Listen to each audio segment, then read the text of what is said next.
Salut, bienvenue sur ma chaîne. Aujourd'hui, je vais vous raconter une histoire dans laquelle une jeune fille, moi, se retrouve coincée dans un ascenseur avec un inconnu, et les choses prennent une tournure inattendue. Je m'appelle Jennifer. Ce soir-là, je suis restée tard au bureau, plongée dans mon travail sur mon ordinateur portable. J'avais envie d'écrire à mon ex-petite amie pour lui dire que je prenais un vol pour New York demain afin de le voir, mais je n'arrivais pas à trouver le courage.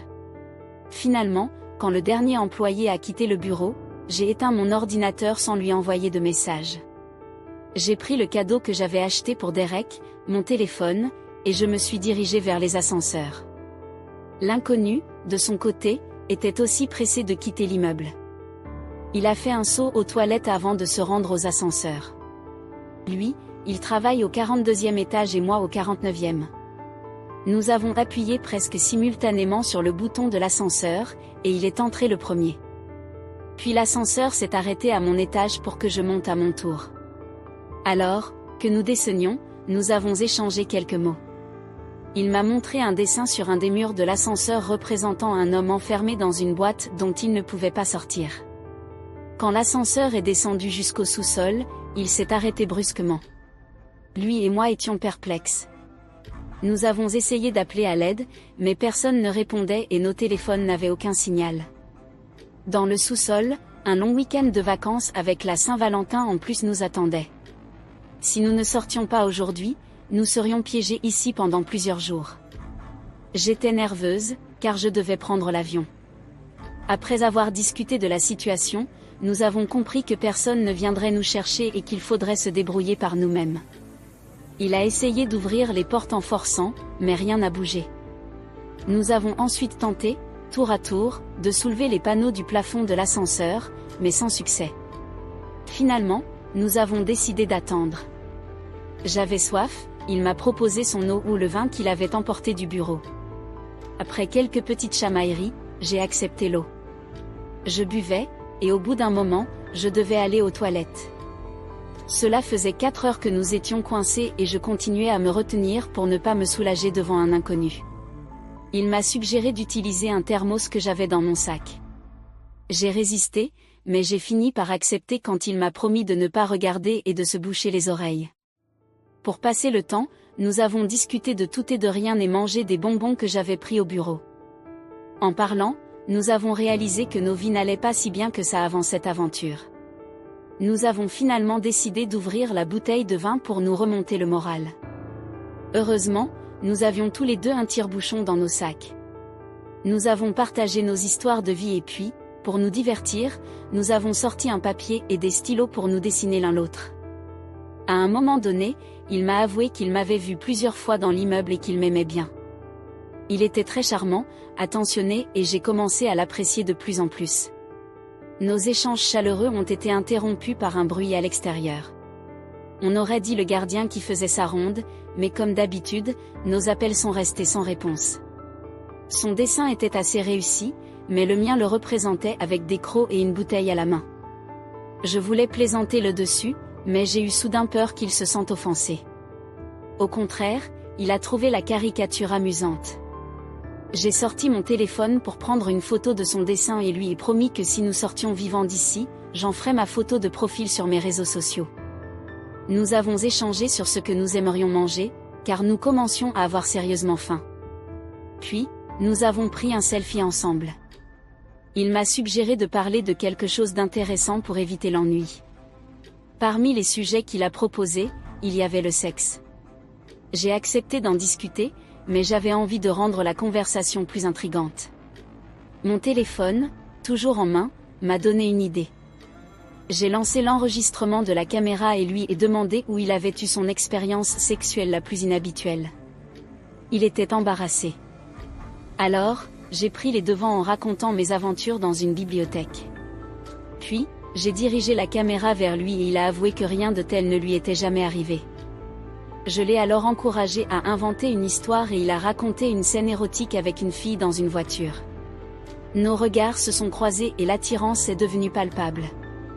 Puis, il m'a dit une phrase sincère, « J'aimerais vraiment t'embrasser ». Nous avons commencé à nous embrasser, à nous déshabiller et nous avons fait l'amour sur le sol de l'ascenseur.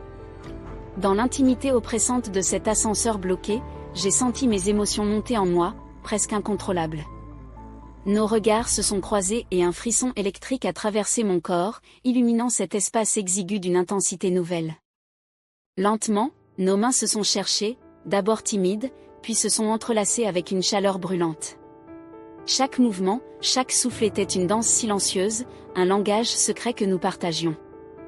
L'éclairage tamisé des lumières d'urgence ajoutait un voile mystérieux à la scène, rendant chaque geste plus doux, chaque regard plus profond et chaque sensation plus vive. Je me sentais vulnérable, mais aussi étrangement audacieuse, comme si le monde extérieur s'était effacé, ne laissant que cet instant magique, suspendu entre nous. Allongé sur le sol froid de l'ascenseur, j'ai oublié le métal glacial contre ma peau et la dureté de la situation. Tout ce qui comptait, c'était la chaleur de notre étreinte. Nos cœurs battaient à l'unisson, remplissant l'espace confiné d'une musique intime et secrète. Nos lèvres se sont retrouvées, échangeant des promesses silencieuses de réconfort et de désir. Chaque geste devenait plus intense, chaque toucher plus audacieux. Pour un moment, cet ascenseur n'était plus un piège, mais un refuge, un passe-défense pour une passion aussi inattendue qu'inoubliable. Je me suis laissé emporter, laissant derrière moi les doutes et les hésitations, savourant chaque seconde de cette connexion fulgurante, consciente que ce moment était unique, aussi effrayant qu'irrésistible. Quand tout cela a été fini, il m'a avoué avec une certaine sincérité qu'il était prêt à tomber amoureux de moi. Ses yeux brillaient d'espoir, comme s'il attendait quelque chose de ma part. Mais à cet instant, quelque chose en moi s'est figé. Je me suis instinctivement éloignée, mes mots sont devenus froids et mes gestes distants. Il m'a demandé ce qui n'allait pas, sentant que c'était le moment d'être honnête, je lui ai confessé la vérité, j'avais prévu de m'envoler pour New York pour voir mon ex. Je lui ai dit que je l'aimais encore, que je voulais essayer de recoller les morceaux avec lui. Je lui ai expliqué que ce que nous partageons, lui et moi, n'était rien de plus qu'une aventure, une histoire sans lendemain. J'ai vu la douleur se dessiner sur son visage. Visiblement blessé, il m'a regardé longuement puis a pris une profonde inspiration. Ensuite, il a dit d'une voix tremblante mais résolue qu'il était temps pour lui aussi d'être franc. Il m'a dit que notre rencontre dans l'ascenseur n'était pas accidentelle. Il m'a révélé que son nom n'était même pas Guy et qu'il n'était pas cet homme charismatique qu'il prétendait être. En réalité, il était un simple agent de sécurité dans l'immeuble et s'appelait John. Depuis des semaines, il m'observait, rêvant de faire ma connaissance. Comme je ne faisais pas attention aux gardiens ordinaires, il avait décidé d'organiser cet accident dans l'ascenseur pour provoquer notre rencontre. Il m'a montré une clé qu'il gardait avec lui, expliquant que c'était elle qui avait bloqué l'ascenseur. Je l'ai vu comme une dernière chance de me libérer. J'ai tenté de lui arracher la clé, mais il m'a retenu et une lutte s'est engagée entre nous. La clé s'est cassée dans la bagarre et j'ai réussi à l'assommer un instant. Mais peu de temps après, il s'est relevé, furieux, et m'a frappé jusqu'à ce que je perde connaissance. Quand j'ai repris mes esprits, John n'était plus cet homme ordinaire que j'avais rencontré.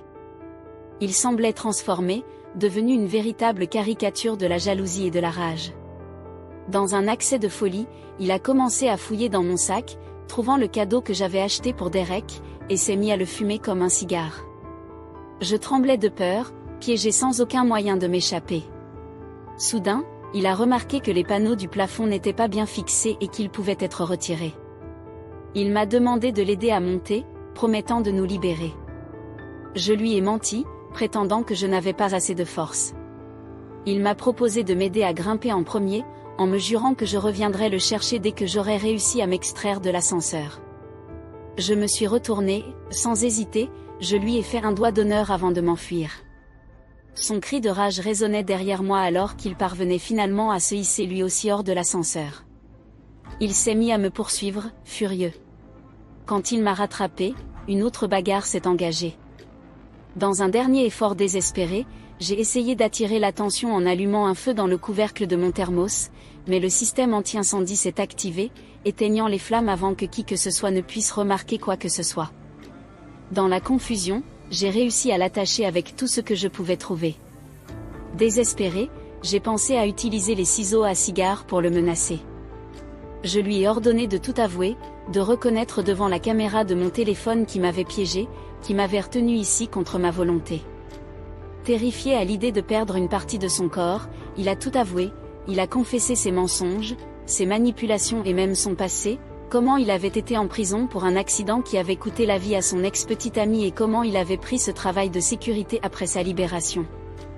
Mais au moment où je pensais que tout était fini, un autre agent de sécurité est arrivé avec sa petite amie. Ce dernier a fini par découvrir les images de l'ascenseur où se déroulait notre bagarre et a tenté de me venir en aide. Mais John, dans un dernier accès de violence, a piégé cet agent et l'a tué. Il s'est ensuite tourné vers moi et j'ai compris que je n'avais plus d'option. John s'était transformé en véritable monstre. Après avoir éliminé son collègue, il s'est débarrassé des preuves avec une froide précision. Il a traîné le corps sans vie jusqu'à la cage d'ascenseur, jetant également ses vêtements ensanglantés pour cacher les traces de son crime. Lorsqu'il m'a frappé à nouveau, j'ai perdu connaissance. La prochaine chose dont je me souviens, c'est d'être transportée inconsciente jusqu'au coffre de sa voiture. Quand j'ai repris mes esprits, j'étais enfermée dans le noir total.